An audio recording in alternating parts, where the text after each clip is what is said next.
Next, we move on to the topic merits and demerits of capitalism.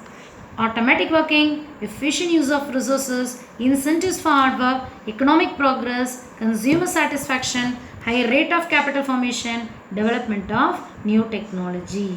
Here, under this capitalism, here the role of private is more dominant and they are always working for profit motive. So automatic working, what will happen, each and everyone, their main important aim is to earn maximum profit. So automatically they can work hard. Efficient use of resources, to the fullest maximum possible extent they can use the resources without any wastage. Incentives for hard work, here for example if they are working for a long time they can get some incentives. So incentives, correct incentives for hard work. Economic progress, each and everyone put their maximum effort, now automatically there is certain important positive changes takes place in any one business or in the economy. Consumer satisfaction is the main important goal and main important aim of which one, capitalism. They can satisfy the consumer to the maximum level. Higher rate of capital formation, here capital formation means what, so one person expenditure is another man income. So each and every producers, they can produce the goods, sale, and each and everything again it will circulation the economy. So capital, higher rate of capital formation takes place in the economy.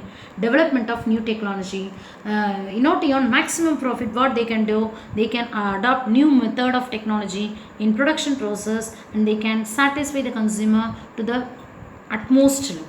Demerits of capitalism, even though we are having so many merits, it is also having its own demerits. Concentration of wealth and income, here the rich become more and more rich, poor become more and more poor. So concentration of wealth and income, rich person's hand, what will happen, again and again wealth it will be more. So concentration of wealth and income. Wastage of resources, which one is the wastage of resources, here they are using the resources to the fullest maximum. Wastage of resource means in order to make more, in order to earn maximum profit, here the producers or the business person, they can spend more amount on advertisement, various different types of advertisement in order to attract consumer. So this is considered a wastage of resources. Class struggle between the rich and poor. Business cycle, very often the business cycle we have come across RPPR, recovery, prosperity, peak, recession. Again and again it will take place and very often it will take place in very short span of time. There will be certain important upswing and downswing takes place there in case of capitalism.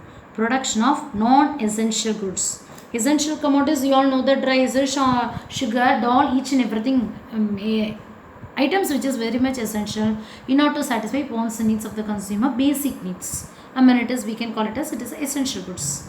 Non-essential goods means drugs, liquors, each and everything, each and cigarette, each and everything they are producing, it is considered as a non-essential goods. But in order to earn maximum profit, the capitalists, they just don't worry about anything and they just started increasing the production.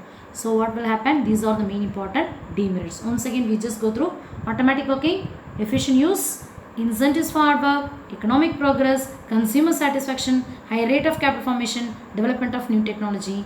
Demerits, concentration of wealth and income, wastage of resources, class struggle, business cycle, production of non-essential goods. Now we move on to your assignment part, homework part. Today your assignment part consists of only totally 15 marks, only 15 marks, and you have to finish your work, submit before 11 a.m. today by itself. Clear? Write any one definition of the term economy.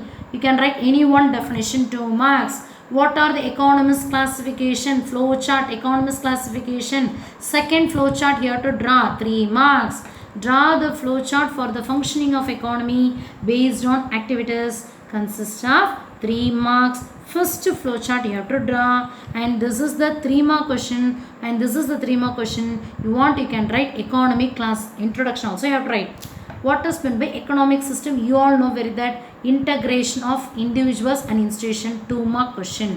What are 3 major economic system? As capitalism, socialism, mixedism. Capitalist economy, socialist economy, mixed economy. Very good. That 3 major heading only you have to write, 2 marks. Father of capitalism, 1 mark. Yes, who is that father? Capitalism, Adam Smith, who is known as the father of economics. Father of socialism or scientific socialism, yes, Karl Marx. Formula for mixed economy, capitalism plus socialism, or public sector plus private sector. And that's the class today, and we will see the remaining things in the next class. Thank you.